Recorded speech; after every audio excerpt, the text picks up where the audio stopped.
Quem está feliz com Jesus nessa noite? Glória a Deus. Para nós é motivo de muita alegria estar aqui nessa noite. E hoje com o privilégio de servir a esta igreja, a nossa casa. Deus abençoe os irmãos. Abram a sua Bíblia comigo. Carta aos Filipenses, capítulo de número 3. Carta aos Filipenses, capítulo de número 3. Eu quero ler nesta noite, versículo de número 7, 8 e 9. Se lhe for possível colocar sobre os seus pés, Filipenses, capítulo de número 3, versículo 7 ao 9. Quem encontrou, diga amém. A palavra do Senhor diz assim: mas o que para mim era ganho, reputei-o perda por Cristo. Sim, sem dúvida. E tenho tudo como perda, em prol da excelência do conhecimento de Cristo Jesus, o meu Senhor. Por quem eu sofri a perda de todas as coisas e as considero como esterco, para que possa ganhar a Cristo e ser achado nele, não tendo justiça própria que vem da lei, mas a que vem pela fé em Cristo, a saber, a justiça que vem de Deus pela fé. Ainda sobre os seus pés, feche os teus olhos. Espírito Santo, nós estamos aqui reunidos em tua presença. Temos ciência que se não fosse a tua graça e a tua misericórdia, Senhor, nós não merecíamos estar aqui. Espírito Santo, eu sei que o Senhor quer falar com a tua igreja. A tua palavra está aberta, os nossos corações estão sensíveis para ouvir a tua voz. E uma coisa eu te peço, Senhor, fale conosco. Sinta-se à vontade neste culto. Fale não aquilo que queremos, mas aquilo que precisamos ouvir. E que nessa noite possamos contemplar mais uma vez uma porção da tua graça. Espírito Santo, o Senhor sabe, nós somos apenas um cano tão enferrujado, mas que passa uma água muito limpa. A fonte nesta noite está aberta. E eu te peço, Senhor, sinta-se à vontade neste lugar. Em nome de Jesus, se você crê, diga amém. Pode se assentar. Os irmãos são testemunhas que aqui nós estamos perante a carta aos Filipenses. A carta aos Filipenses, ela faz parte das 4 cartas denominadas cartas da prisão, sendo elas Efésios, Filipenses, Colossenses e Filemão. Não há dúvida entre os estudiosos de que quem escreveu essa carta foi o apóstolo Paulo. A nos deparar com os 4 capítulos que a compõem, nós percebemos que, embora grandes temas teológicos que são tratados nessa carta, como por exemplo, a justificação pela fé, a salvação por intermédio da graça, a verdadeira alegria, a humilhação e exaltação de Jesus e a segunda vinda de Cristo. A carta aos Filipenses, ela é muito mais um recado de amor do que um tratado teológico. Nessa carta, Paulo abre o seu coração e ele deixa transbordar da sua alma a sua alegria pela igreja que estava em Filipos. Pois a igreja que estava em Filipos, ela fez parte do encorajamento do ministério de Paulo. e também contribuiu financeiramente com este ministério. Muito obrigada. Paulo então escreve a estes irmãos: o seu coração está tomado por uma alegria. E ele percebe que algo de errado está acontecendo no meio daquela igreja. Capítulo de número 1, nós percebemos que Paulo, ele tinha a sua cabeça para rolar a qualquer momento. Mas no capítulo 1, versículo 21, ele diz: porque para mim o viver é Cristo. E o morrer, Paulo, isso é lucro.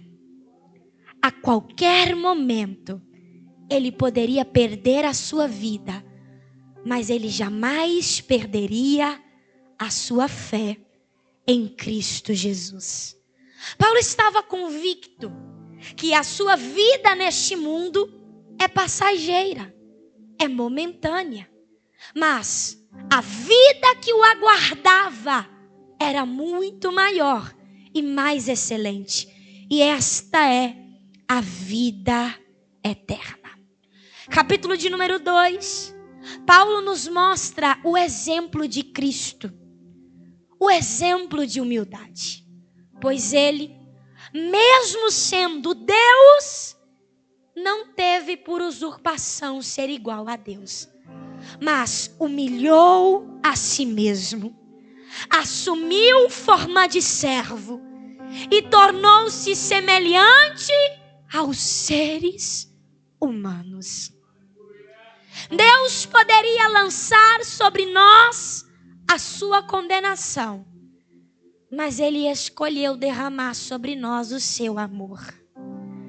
Que exemplo de humildade! Não considerou o seu direito como Deus. Imagine comigo. O Criador se submetendo ao ventre de sua criatura. O que ele fez de errado para se humilhar a tal ponto? Nada. Qual foi o erro que ele cometeu? Nenhum. Mas ele nos mostrou o caminho para estar cada vez mais perto de Deus. Este caminho vai exigir de nós perder muitas das vezes os nossos direitos.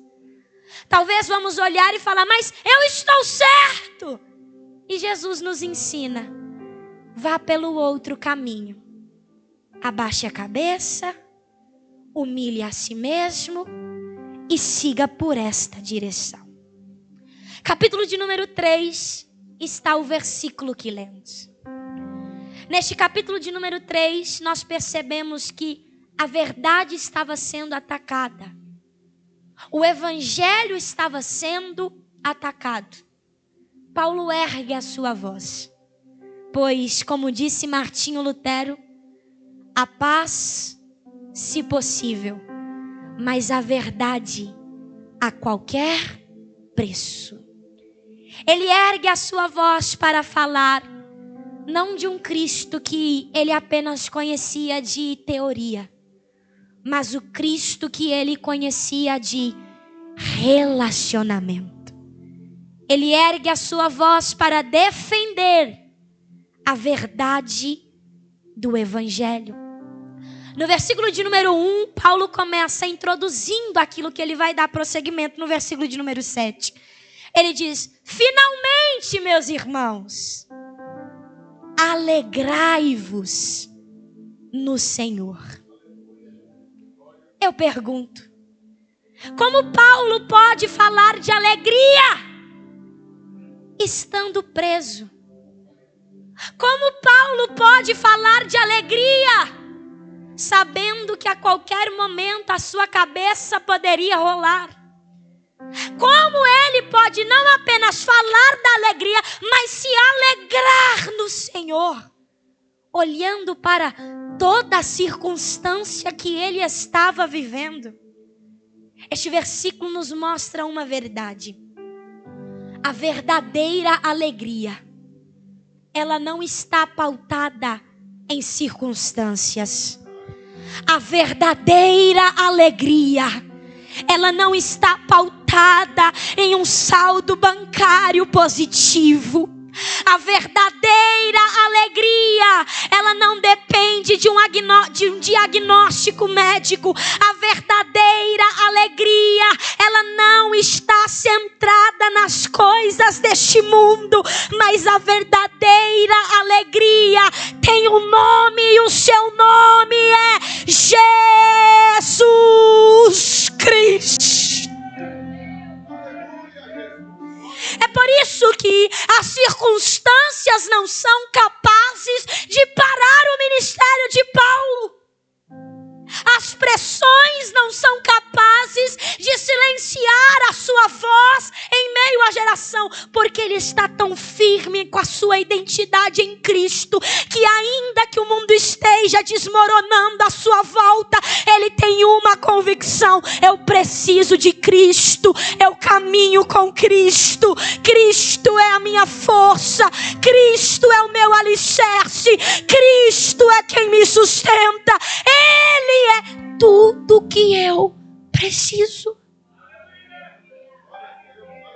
É por isso que os estudiosos vão chamar a carta aos Filipenses como a carta da alegria.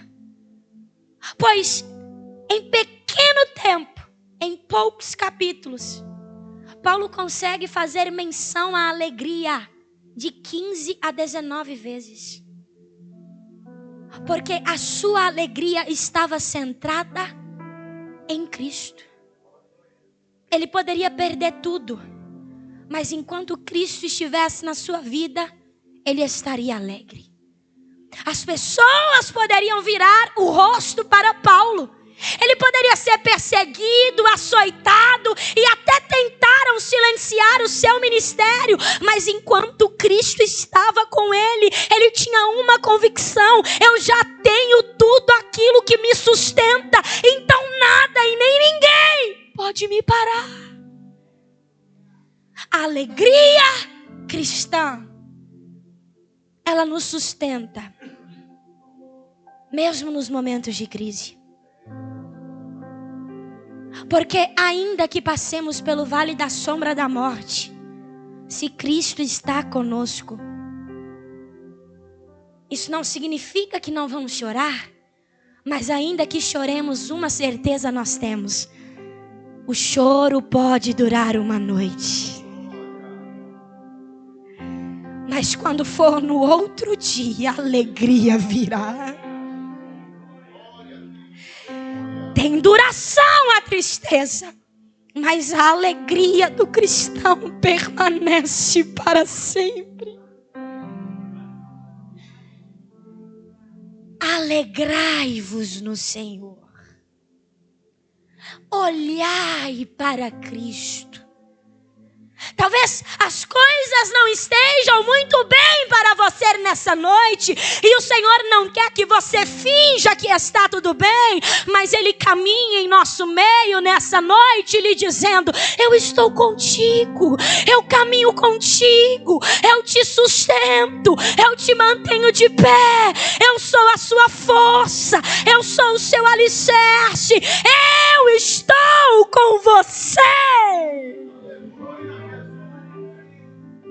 Finalmente, meus irmãos, alegrai-vos no Senhor. Ainda no versículo de número 1, ele continua: escrever-vos as mesmas coisas para mim. Na verdade, não é penoso, mas para vós é segurança. Paulo está dizendo: eu não vou falar nada de novo, porque quando eu estive entre vocês, eu já anunciei a Cristo. E o evangelho que eu continuo pregando é sobre Cristo. Eu não vou mudar a mensagem. Eu não vou mudar a estratégia. Eu não vou atualizar a palavra. Eu vou falar do mesmo Cristo que salva, do mesmo Cristo que liberta, do mesmo Cristo que transforma, do mesmo Cristo que nos alcança, do mesmo Cristo que nos renova. O recurso que Paulo está usando aqui também foi usado por Pedro. Em sua segunda carta ele diz: eu vou falar para vocês as mesmas coisas que os profetas já disseram. Porque a grande verdade, noiva de Cristo, é que a Bíblia não precisa ser atualizada. Nós que precisamos voltar à essência. A Bíblia não precisa de reparos. A estratégia cristocêntrica não mudou. Nós que precisamos voltar à essência. Se queremos ver Deus operar no meio da igreja, não precisamos de novas estratégias. Precisamos apenas voltar a um relacionamento íntimo com Deus da palavra. Deus não mudou, a sua palavra não mudou e nunca mudará. A palavra que estamos perante aqui nessa noite é a palavra que traz vida, é a palavra que renova, é a palavra que liberta, é a palavra que transforma, é o nosso manual de fé e prática, é a única que pode iluminar a nossa mente, direcionar os nossos passos, é a única que pode saciar o nosso coração e nos direcionar durante esta vida. É por isso que Paulo diz: eu vou escrever as mesmas coisas. Para mim não é penoso. Pelo contrário, é até segurança para vocês.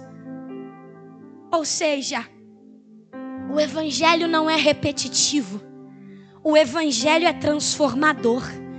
Então não se incomode quando a mensagem da cruz for falada 1, 2, 3, 4, 5 vezes. Quanto mais Cristo é anunciado, mais há transformação em nosso meio, porque é a mensagem da cruz que traz sentido à nossa vida. Versículo de número 2, ele continua: cuidado! Cuidado com os cães. Cuidado com os maus obreiros. Cuidado com a circuncisão.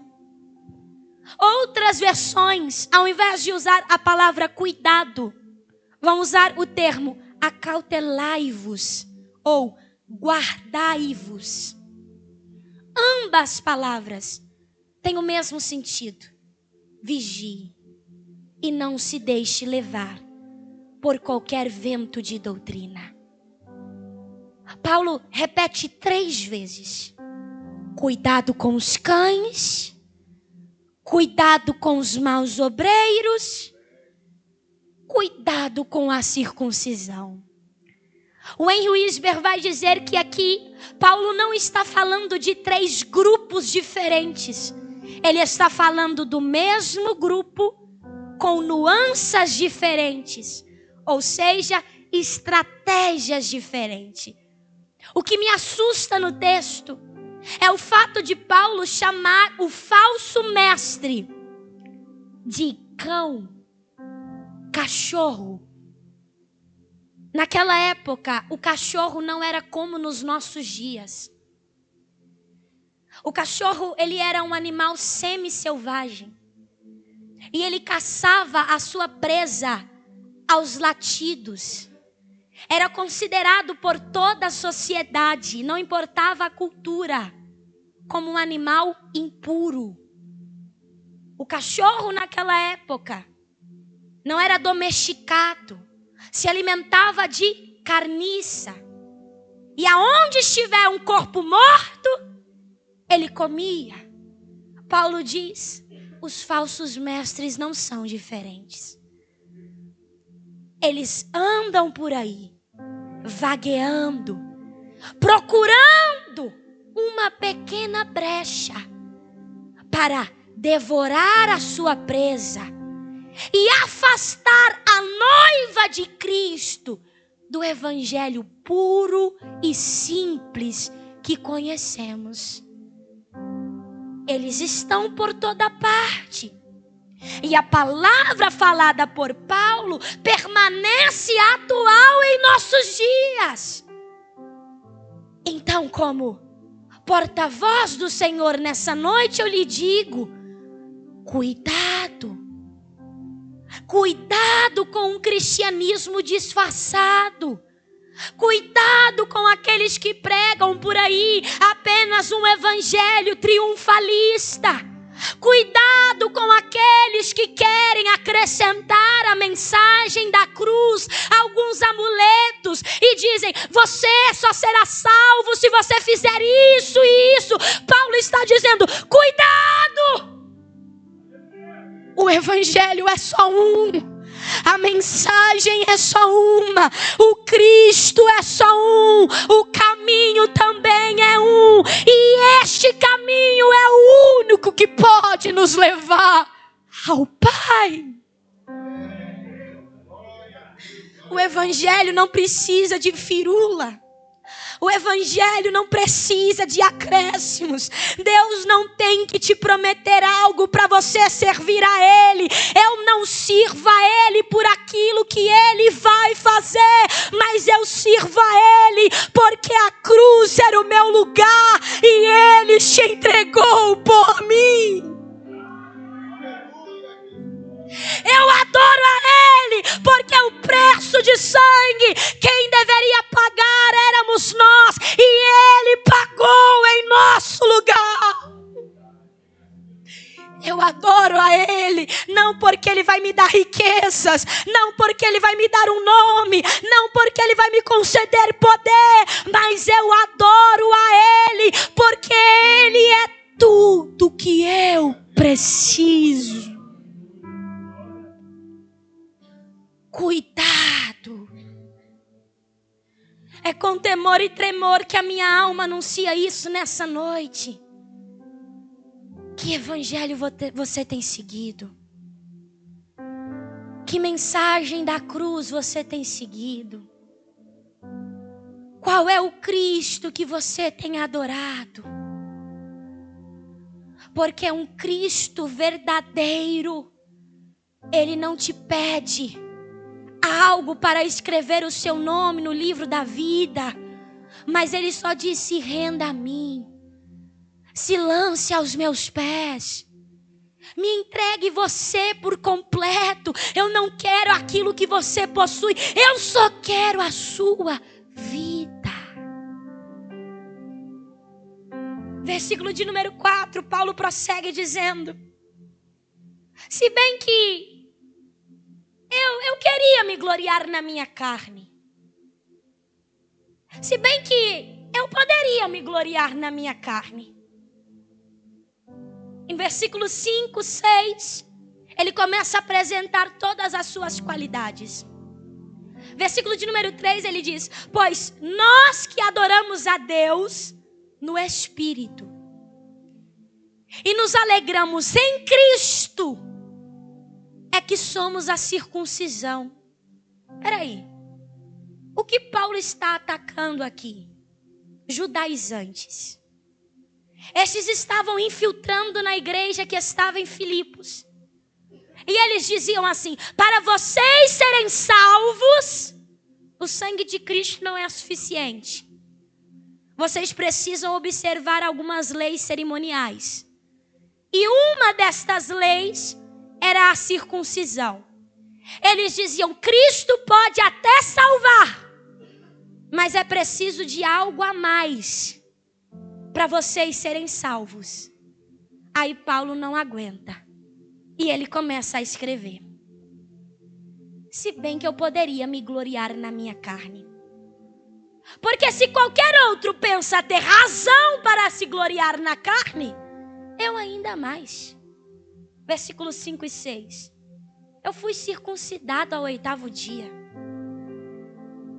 Eu sou da linhagem de Israel. Eu sou da tribo de Benjamim. A única tribo que permaneceu fiel ao trono de Davi. Peraí, eu sou hebreu de hebreus. Eu conheço a língua judaica. Eu conheço. Segundo a lei, eu era um fariseu. No tocante à justiça que está na lei, irrepreensível. segundo zelo eu me tornei um perseguidor. Ele começa a citar. Eu poderia me gloriar nisto aqui. Porque antes mesmo que eu escolhesse a Cristo, eu já tinha sido apresentado e circuncidado. Eu poderia bater no peito e falar que se eu estou de pé, é por causa dos meus méritos. Só que no versículo de número 7, depois de apresentar todas as suas qualidades, ele começa dizendo: mas o que para mim era ganho, eu considero como perda para conhecer a Cristo. Vamos entender um pouco melhor o que Paulo está falando. Ele cita todas as suas qualidades, mas no versículo de número 7, ele diz: eu escolhi deixar de lado. Eu poderia bater no peito e falar: estou de pé porque sou fariseu, estou de pé porque sou circuncidado, eu sou salvo porque sou hebreu. Mas quando ele olha para a cruz, ele deixa de lado, ele deixa cair por terra todos os seus méritos e ele diz: eu considero como perda. Para mim não faz mais sentido algum. Se um dia custou muito, se um dia teve valor, se um dia para mim foi ganho, quando eu olhei para Cristo, eu entendi que o bem mais valioso que eu tenho é Ele. E nada mais. Paulo tem autoridade para falar sobre isso. Porque antes da graça de Deus o alcançar, meu irmão, minha irmã, quem era Paulo? Um perseguidor da igreja, um improvável, um rejeitado. Mas a graça de Deus o alcançou onde ele estava. É por isso que, ainda que ele tenha algumas qualidades para se orgulhar, ele diz: eu não vou ser louco. Porque o que me mantém de pé não é aquilo que eu faço, mas é o sangue de Cristo que foi derramado por mim. O que me mantém de pé não é observar algumas leis cerimoniais, mas é eu entender que a lei de Cristo traz vida para mim e eu obedeço a Ele, não para garantir uma salvação, mas porque eu o amo. Eu considero tudo como perda. Versículo de número 8 é o que mais me chama a atenção. Ele diz: sim, sem dúvida, eu considero tudo como perda, pela excelência do conhecimento de Cristo Jesus. Paulo não está dizendo: eu vou abrir mão de parte, eu vou deixar uma metade. Mas ele está escrevendo: eu vou abrir mão de tudo. E ele ainda continua no versículo de número 8. Sim, eu sofri a perda de todas as coisas. Pastor Valdeir, essa palavra me chama muita atenção. Porque Paulo não anula a dor da renúncia. Paulo não diz que vai ser fácil demais. Paulo não diz que não vai custar nada. Mas ele diz: eu passei pela escola da renúncia eu abrir mão de tudo para servir a Ele. Eu entendo que o que me mantém de pé é a graça. E eu lhe digo, eu sofri, doeu, machucou, mas eu escolheria mais outras 1000 vezes. Me doeu, me machucou, mas eu entendi que Cristo é tudo que eu preciso. E o que me mantém de pé não é a força do meu braço, mas é a minha fé em Cristo Jesus. Porque ainda que eu era um perseguidor, a graça me alcançou e me tornou um filho. Ainda que eu estava perdido, a graça me encontrou e me trouxe para perto de Cristo. Ainda que eu estava sujo no lamaçal do pecado, ainda que o meu coração estava completamente distante de Deus, quando Cristo entrou na minha vida, Ele transformou a minha história. Sem dúvida, eu considero tudo como perda. Este texto me lembra de Lucas capítulo 14, onde Jesus, falando para os seus discípulos, ele diz: se qualquer de vocês não me ama mais do que o seu pai, a sua mãe, o seu irmão, a sua irmã, o seu esposo, a sua esposa, não pode ser o meu discípulo.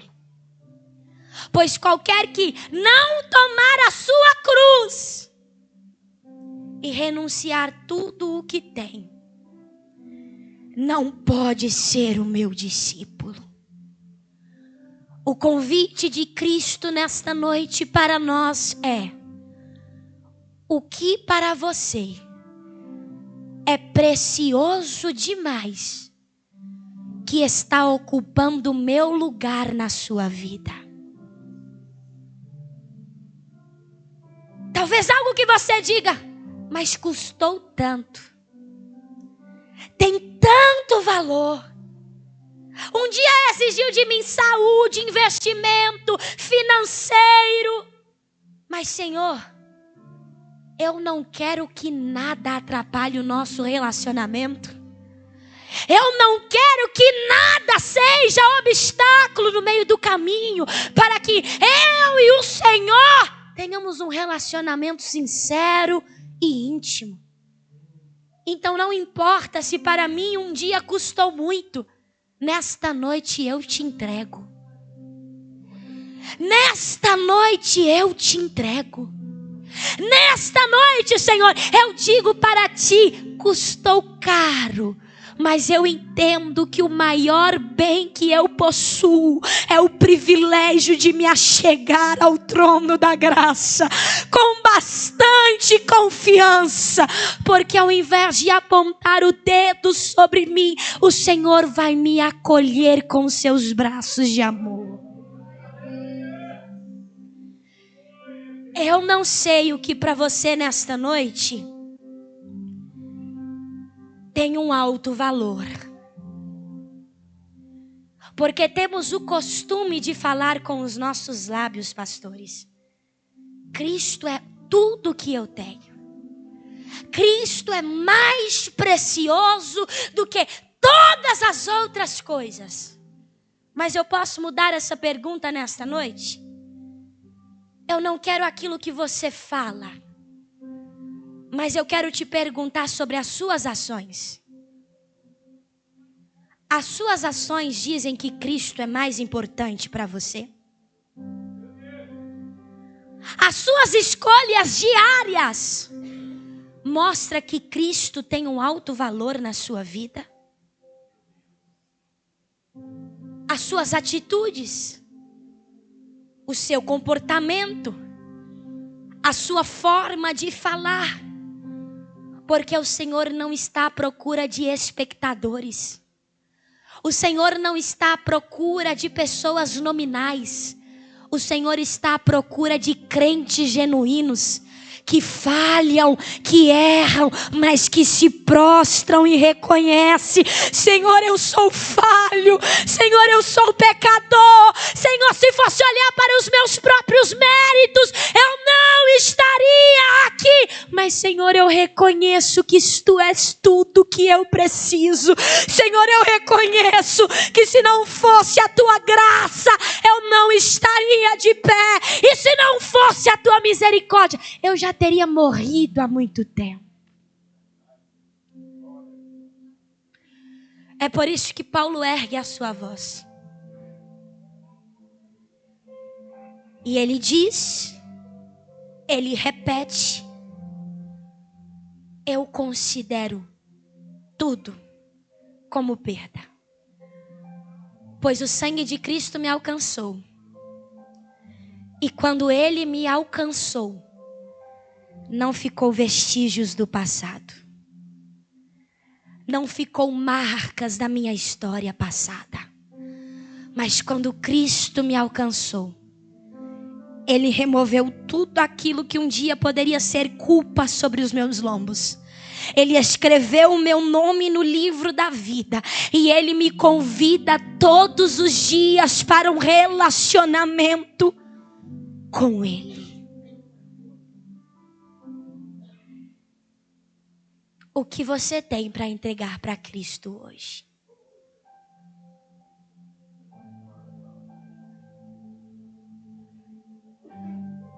Eu não gosto muito de ministrar assim, pastor.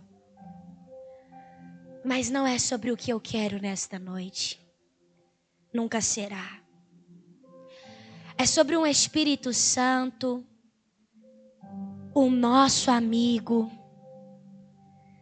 que está aqui nesta igreja, incomodando o seu coração, te convencendo do teu pecado, do meu pecado, e dizendo para nós: eu não quero habitar na tua vida apenas alguns momentos. Eu não quero visitar o teu coração. Eu quero fazer morada. Porque o culto vai terminar quando o pastor dá a bênção apostólica. Mas a chama continua acesa dentro do coração daquele que entende que Cristo não é alguém que eu apenas converso com Ele neste ambiente, mas Cristo é um Deus poderoso que está sentado no trono da minha vida e que não está comigo apenas aqui dentro, mas quer caminhar comigo também lá fora. Ele está batendo na porta dos nossos corações nessa noite. E Ele está lhe dizendo: eu quero ir para casa com você.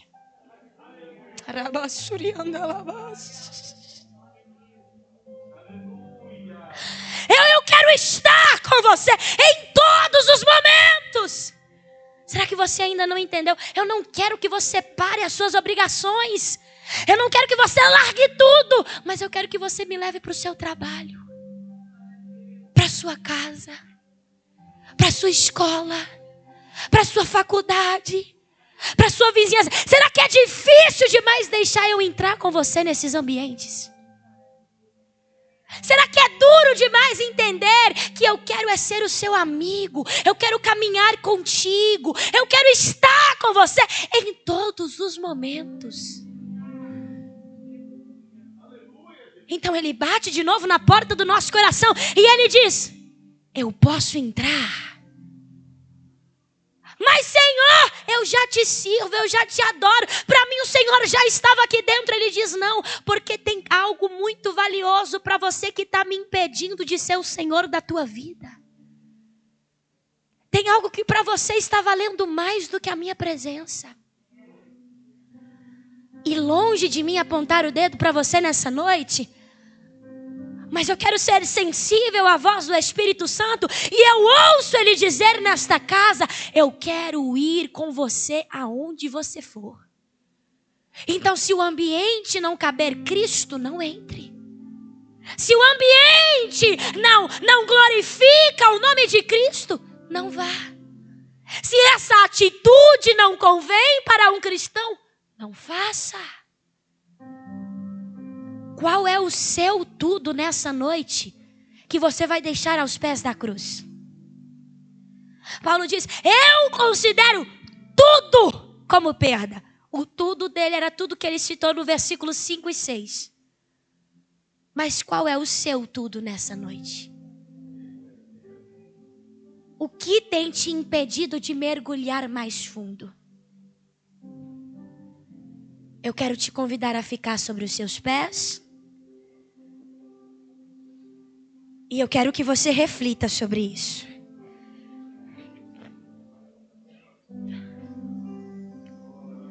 O Senhor já está te pedindo, já tem tanto tempo.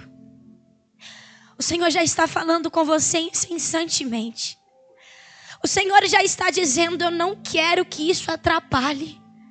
Mas o medo, a insegurança, a dúvida tem te impedido de colocar aos pés do altar aquilo que já era para ser entregue há muito tempo. E Ele está reforçando nessa noite: sem impedimentos.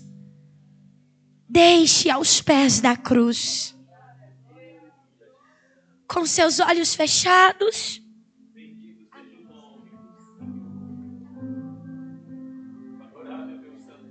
Com os olhos fechados.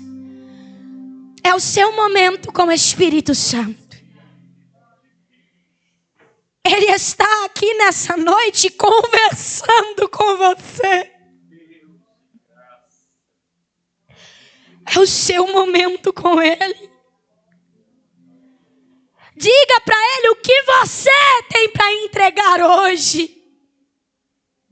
Talvez para você vai custar muito, vai doer, vai machucar, mas eu lhe digo, valerá a pena. Com seus olhos fechados.